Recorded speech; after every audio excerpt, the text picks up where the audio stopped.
Efesus 5 ayat 33 berbunyi, bagaimanapun juga bagi kamu masing-masing, kasihilah istrimu seperti dirimu sendiri, dan istri hendaklah menghormati suaminya.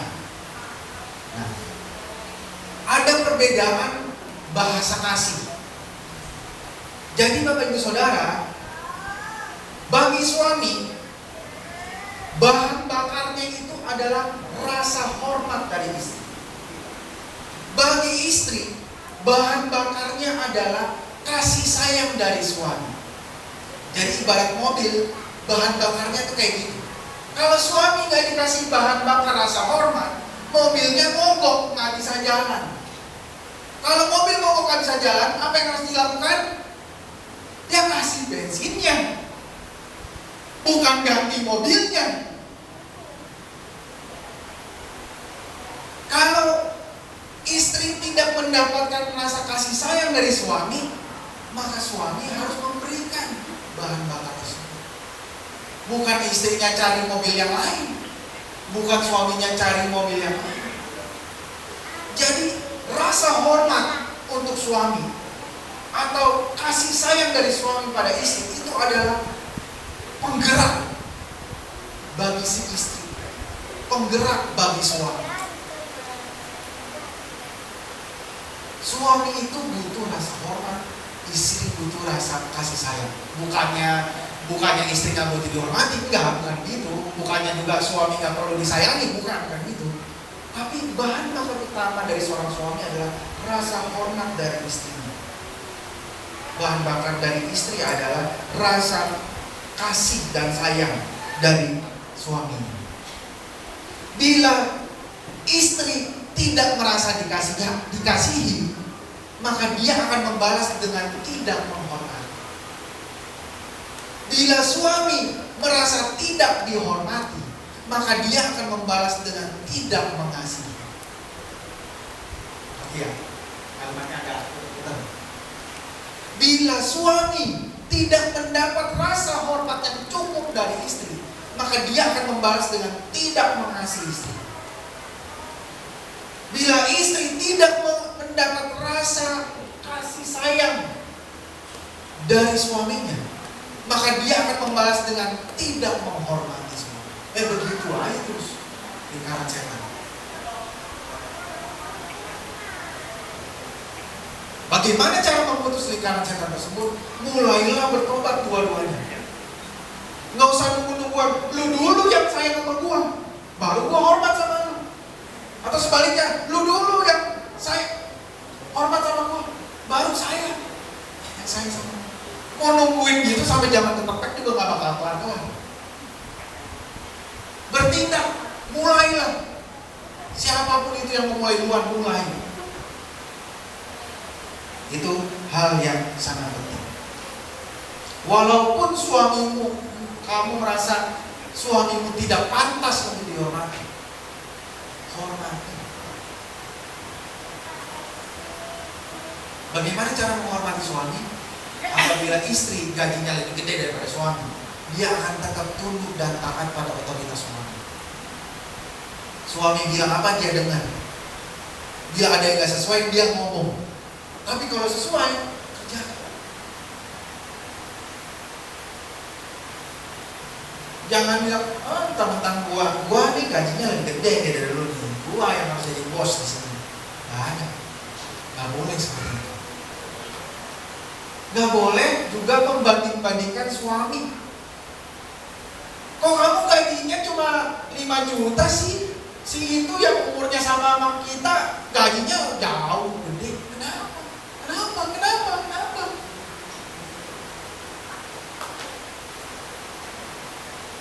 Jangan banding-bandingin suami. Itu kalau kemarin tuh dengar kan, Pak Mola apa? Kalau suaminya pulang terus lihat rumah masih berantakan, dia santai-santai aja tuh. Makan aja, gak usah nunggu dilayani. Kok kamu enggak?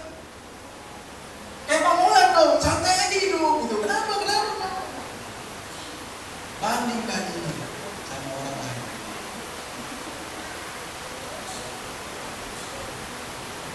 Jangan membanding-bandingkan. tetap menghormati suami walaupun istri posisinya lebih tinggi, lebih kaya, lebih banyak duit, jabatan lebih tinggi. Belajarlah menghargai, menghormati suami di depan umum. Jangan jelek-jelekin suami depan umum. Oh, kalau lagi cerita nih ya, ini kalau cerita antar teman dekat, keluarga dekat kan kadang-kadang kita ngobrolnya ancur-ancuran ya. Mungkin nggak apa-apa gitu ya. Tapi kalau orang lain di muka orang lain yang ada orang-orang yang nggak kenal gitu, oh nih dia nih tukang ngorok nih, ini apa, waduh berantakan kerjanya, bos gak parah ya. Kalau cuma dalam lingkungan kecil yang semua orangnya udah tahu keburukan masing-masing, ya oke lah. Tapi kalau ada orang lain yang nggak kenal, jangan jelek-jelekin suami. Sekecil apapun. Karena apapun yang para istri katakan, mungkin ya cuma ngorok doang, udah biasa kali. Tapi buat suami nggak tahu. Jangan-jangan itu adalah harga dirinya. Dia malu kalau ketahuan orang di depan orang lain. Jadi hati-hati. Jangan jelek-jelekin suami di depan orang. Tidak mempermalukan suami di depan umum, terutama depan anak atau depan keluarga. Apalagi kalau mereka nggak tahu ini adalah rahasia gitu. Jangan sampai seperti itu. Oke, saya baca. Proses suami istri akan berlangsung sampai akhir hayat. Sampai akhir hayat memisahkan. Sehingga butuh pembelajaran seumur hidup untuk mengerti tentang perbedaan dan kebutuhan pasangannya. Sampai mati kita harus belajar, ini istri gue kayak apa sih? Nggak kelar-kelar belajarnya. Makanya saya mau bagikan ayat yang sangat indah ini. Amsal 24 ayat 3 dan 4. Mari kita baca. Amsal 24 ayat 3 dan 4. Dengan hikmat rumah didirikan, dengan kepandaian itu ditegakkan, dan dengan pengertian kamar-kamar diisi dengan bermacam-macam harta benda yang berharga dan menarik. Kalau saya pakai terjemahan bahasa Indonesia sehari-hari, bunyinya seperti ini. Rumah tangga dibangun dengan hikmat dan pengertian. Dan apabila ada pengetahuan, maka kamar-kamarnya akan terisi lengkap dengan barang-barang berharga dan indah. Siapa mau di rumahnya banyak barang-barang berharga dan indah? Siapa yang mau? Mau kan? Berharga dan indah. Gimana caranya? Harus ada hikmat, pengertian, plus pengetahuan. Artinya harus belajar terus-menerus. Harus belajar. Istri saya kenapa begini ya? Belajar. Cari informasi. Anehnya, di sini nggak ada kata cinta. Ya, dalam Alkitab tidak dibilang rumah tangga dibangun dengan cinta, hikmat dan pengetahuan. Enggak, cinta nggak ada di sini. Makan tuh cinta. Yang pacaran, makan tuh cinta. Nggak ada di Alkitab. Karena setelah nikah, bukan setelah nikah, cinta itu memudar sejalan dengan waktu. Sisanya apa? Komitmen, bukan cinta. Jadi teman-teman yang bapak mamanya udah nasihatin kuliah tuh calon pacar tuh nggak punya pekerjaan sih, nganggur gitu aja, kamu mau sama dia? Jangan dah. Bagaimana masa depannya? Dengar baik-baik kalau ada orang tua ngomong gitu. Aduh mak, udah cinta. Makan cinta, kasih makan anak pakai cinta, bayar uang sekolah pakai cinta.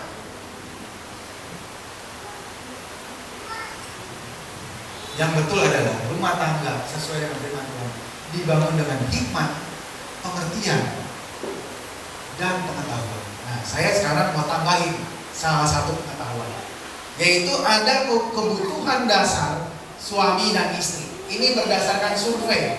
Saya mau bagikan ada 4 masing-masing. Istri ada 4 kebutuhan, suami ada 4 kebutuhan. Ini dasar.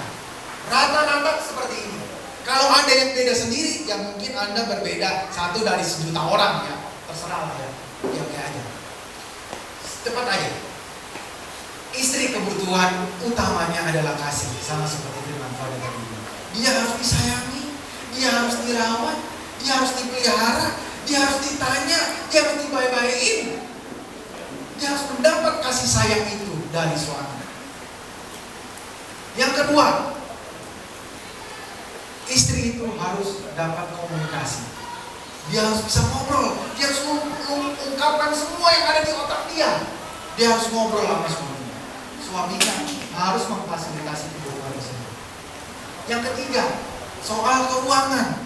Istri, terutama istri yang cuma jadi ibu rumah tangga. Hai suami-suami, saya kasih tahu, kasihlah uang jajan buat istri. Uang jajan beda dengan uang belanja. Ini untuk istri-istri yang full time di rumah. Para suami hendaklah berpikir seperti ini. Istri tadinya waktu belum married, mungkin dia kerja, dia punya duit sendiri, dia enak, dia bisa jalan-jalan kemana-mana, dia mau bisa beli apa aja, dia mau beli baju, tas, dia suka-sukanya dia, karena dia punya duit sendiri. Begitu udah nikah, lu bilang, urus rumah tangga ya, saya kerja, saya tanggung jawab, kamu urus rumah tangga. Tanggung jawab dong. Dulu dia punya duit, kasihlah duit jajan. Ini nggak ngomongin nominal ya. Seberapapun kesanggupan kita, itu pun tentu saja dengan komunikasi, dengan toleransi. Ay, saya mau kasih duit buat kamu, buat jajan, ya terserah lah buat kamu apa. Tapi cuma segini doang ya kan, kamu tahu kebutuhan kita. Istri juga pasti ngerti, istri yang benar ya. Istri juga pasti ngerti.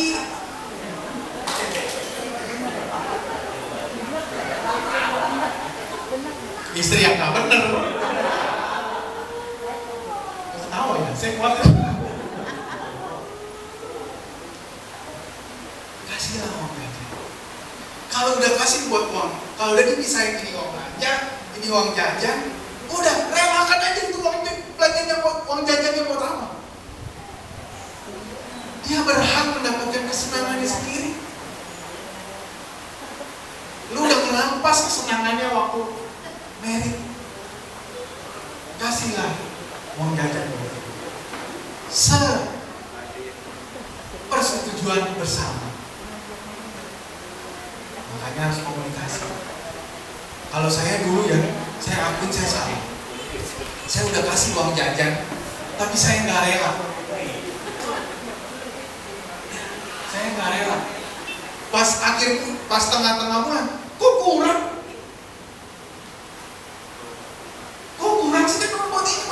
Buat itu. Terus yang ini buat apa sendiri? Kan buat beli tas, buat belanja online dan lain sebagainya. Saya sempat marah. Kenapa kan? Saya pikir, iya ya. Udah relain lah. Namanya juga uang jajan, sesukanya buat apa? Itu untuk mata aja. Yang penting uang belanja udah dikasih cukup, nggak ada nambah-nambah. Semua udah disiapin buat ini. Yang ketiga adalah, keempat adalah komitmen. Istri itu butuh komitmen dari suami. Jangan kasih janji-janji doang. Saya termasuk banyak yang kasih janji buat istri saya. Saya harus minta ampun. Masih banyak janji-janji yang belum terrealisasi. Istri butuh kepastian. Kalau suami bilang, tenang ya, kita akan usaha, saya akan kerja keras. Nah, istri butuh seperti itu. Gak bisa istri, gimana dia? Gak jelas gitu, mau kemana, mau ke kiri, mau ke kanan, gak jelas. Istri butuh kepastian, butuh komitmen dari suami. Suami-suami, dengarlah, bacalah, lihatlah dan perhatikanlah kebutuhan istri. Nah sekarang gantian, kebutuhan suami. Istri juga harus dengerin baik-baik. Wah benar nih, guys, satu bagian 1 jam nih.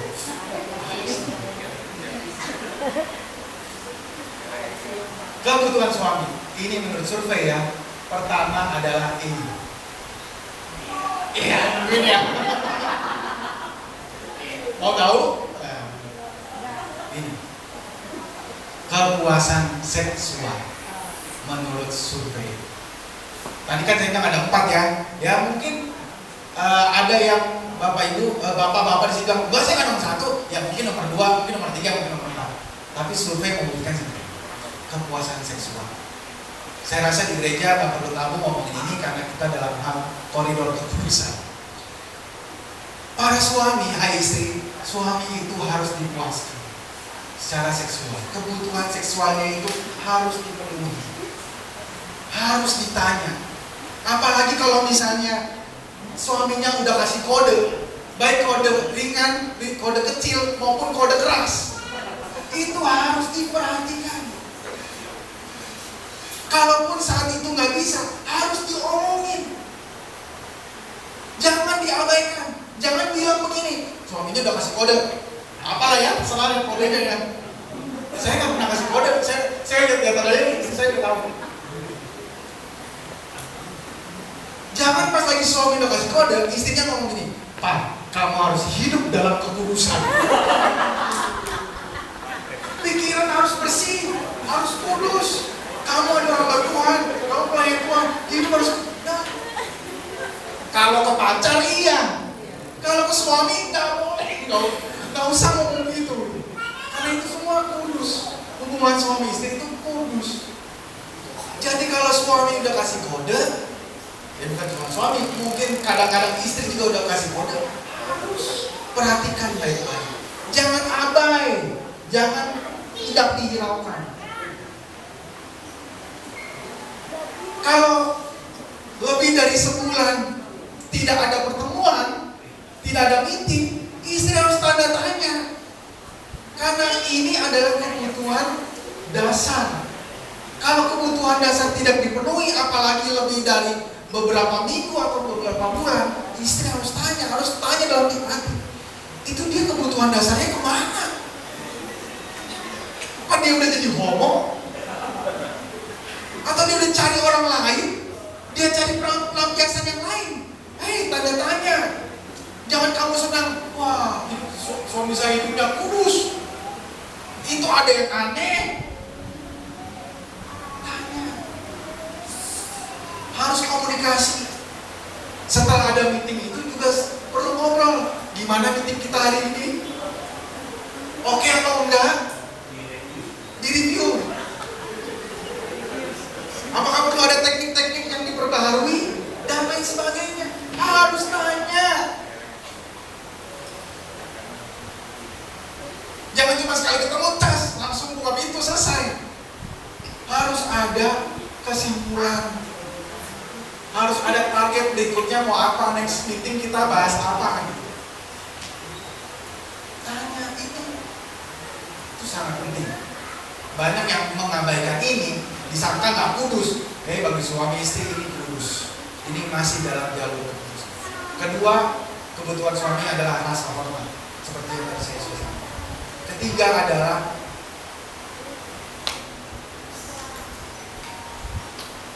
dukungan. Suami butuh dukungan dari istri. Saya bersyukur istri saya banyak mendukung saya melayani.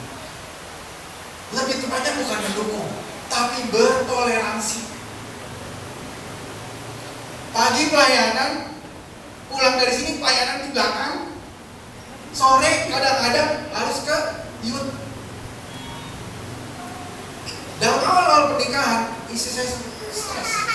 Soalnya gue gak ada di rumah. Kerja dari Senin sampai Sabtu, hari Minggu maunya waktu keluarga. Suami gue gak ada di rumah. Suami gue sibuk untuk Tuhan. Di awal-awal pernikahan, bahkan sampai mendekati kemarin-kemarin, sempat ada keluarga ini. Tapi saya bersyukur istri saya banyak toleransi. Istri saya mendukung saya melayani Tuhan. Tapi di sisi lain saya juga harus berpikir, kalau bisa nggak ikut, kenapa harus memaksa ikut? Sesekali adakanlah waktu untuk bersama dengan keluarga. Pelayanan, ada banyak orang yang bisa melayani. Sesekali bisa ditinggalkan. Ada banyak yang bisa membackup. Jadi, hai istri-istri, siapa yang di sini suaminya sibuk melayani, dukunglah. Banyaklah ngobrol. banyaklah toleransi, komunikasi. Bagaimana nih supaya hubungan suami istri tetap baik, tapi pelayanan juga baik. Jangan sampai pendeta-pendeta sana di luar sana dihormati orang, tapi dalam rumah tangga hancur karena tidak ada dukungan dari istri. Ya, itu silakan di close saja. Yang keempat adalah didampingi, pendampingan. Suami itu butuh ditemenin, suami itu butuh didampingi. Suami itu butuh pasangan yang menarik. Jadi kalau ada tamu datang ke rumah, tamunya suami, yang istri janganlah pakai compang-camping, daster, bolong-bolong. Ada suami, ada temannya suami, pakai mana bagus, bikinlah tampilan itu lebih menarik. Suami itu akan bangga kalau istrinya tampil menarik, apalagi kalau jalan. Ya dandanlah, jangan asal-asalan. Suami akan bangga melihat istrinya cantik. Suami bangga lihat istrinya cantik, maka itu suami juga harus mikirin bagaimana istrinya supaya cantik. Jangan cuma maunya doang, lu yang bener dong, pakai baju yang bagus dong, tapi lu gak beliin, gak kasih duit buat beli baju. Sama, jangan egois ya. Makanya saya bersyukur, saya gak perlu beli skincare, saya sendiri yang bikinin skincare. Istri saya jadi bahan percobaan, ini nih mengandung AHA yang paling bagus. Ini, waduh, puji Tuhan, istri saya mau jadi kelinci percobaan. Ya, ini adalah 4 kebutuhan. Hai istri-istri, tolong dilihat, tolong diperhatikan. Ya,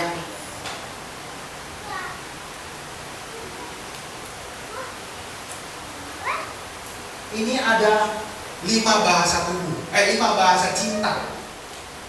Masing-masing bisa ada yang dominan. Bisa namanya X paling atas, X of service. Kadang-kadang istri itu cuma butuh dibantuin. Dia pengen dibantu oleh suami, atau suami pengen dibantu oleh istri. Atau ada tipe juga suami atau istri yang senang menerima hadiah. Ini receiving gifts, senang menerima hadiah. Ada juga words of affirmation, kata-kata mesra keluar dari suaminya. Kadang-kadang dia kata-kata pujian, kata-kata penguatan. Kadang-kadang juga butuh yang namanya quality time. Gua nggak perlu namanya hadiah, kado, kata-kata mesra. Gua butuhnya quality time berdua suami dan istri. Ada juga physical touch, maksudnya sentuhan, pelukan, kelabatan dan lain sebagainya. Suami harus kenal istrinya sukanya yang kayak bagaimana. Istri harus kenal suami butuhnya kayak gimana. Ini adalah 5 bahasa cinta. Bagian saya cepat aja ya.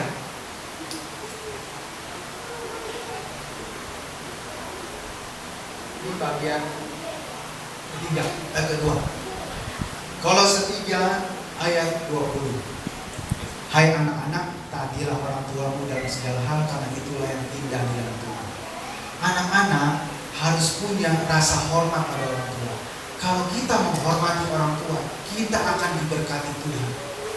Firman Tuhan dalam Hukum Taurat, hormatilah ayahmu dan ibumu supaya panjang umurmu, supaya diberkati engkau di bumi, supaya berlangsunglah kelanjutan hidupmu di bumi.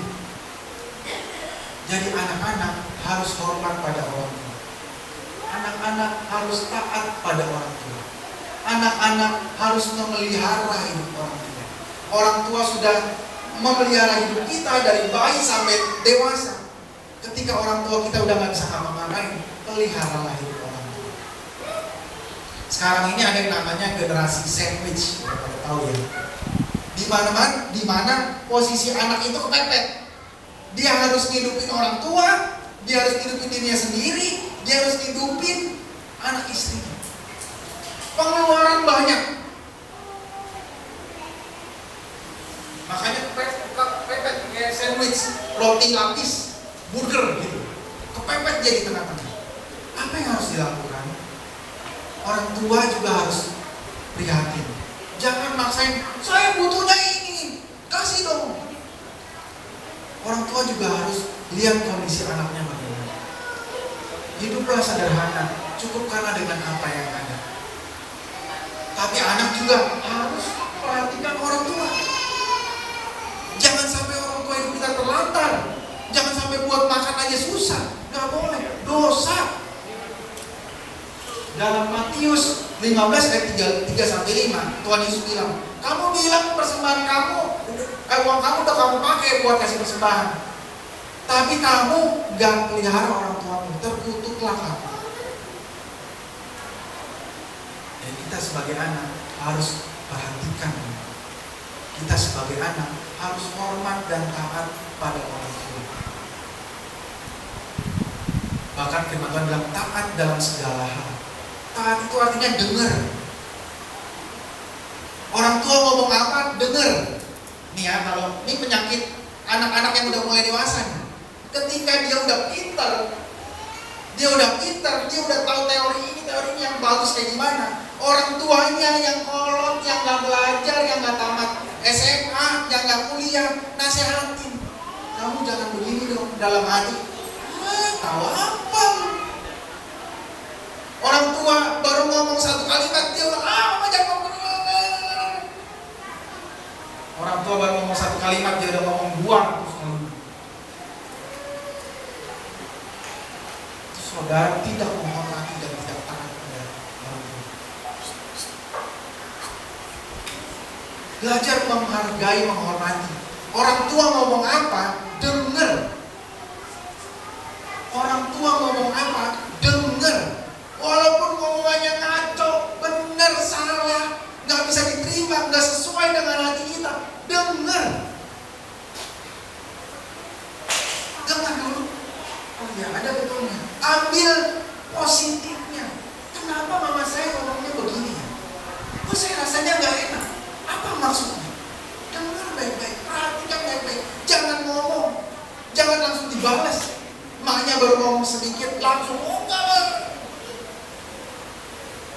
Iya, kalian sudah lebih pintar.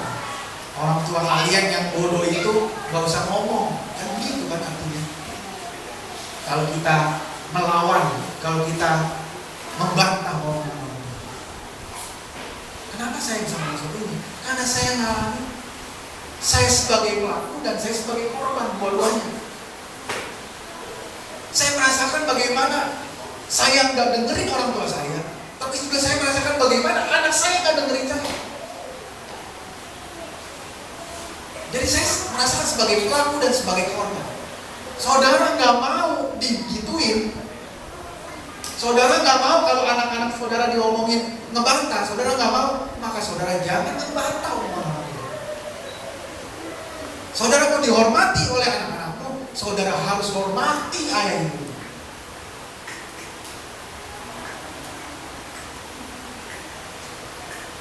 Masalahnya gini, kadang-kadang orang tua itu keterbatasan kata-kata, keterbatasan kalimat. Maksudnya itu mau ngomong A, tapi yang keluar adalah karena udah campur bau sama perasaan. Yang keluar adalah kalimat B. Akhirnya si anak tersinggung. Kenapa? Marah, berantem dalam rumah. Kenapa? Karena anak gak mau denger dulu. Anak gak mau pikirin dulu. Apa maksudnya ya? Kenapa ngomongnya kayak gini ya? Yakin dan percayalah orang tua itu maksudnya baik. Tapi kalau yang keluar dari kalimatnya itu salah, tanya dalam hati, apa maksudnya? Apakah emang benar salah ngomong? Atau emang tujuannya jelek? Atau bagaimana? Ketika orang, saya ngomong kepada teman-teman yang sepantaran saya ya, dan yang lebih muda. Ketika orang tua kita udah mulai tua, itu harus dipahami. Kadang-kadang kelakuannya juga jadi terbalik. Jadi kayak anak kecil, pengen dipenuhin keinginannya. Tapi mereka juga ada maksud baik, inginkan anak-anaknya hidup baik. Jadi ketika orang tua ngomong apapun ke kita, tangkaplah dulu dengan positif thinking. Tangkap itu, diam dulu. Kalau ada yang gak sesuai, ngomong pelan-pelan.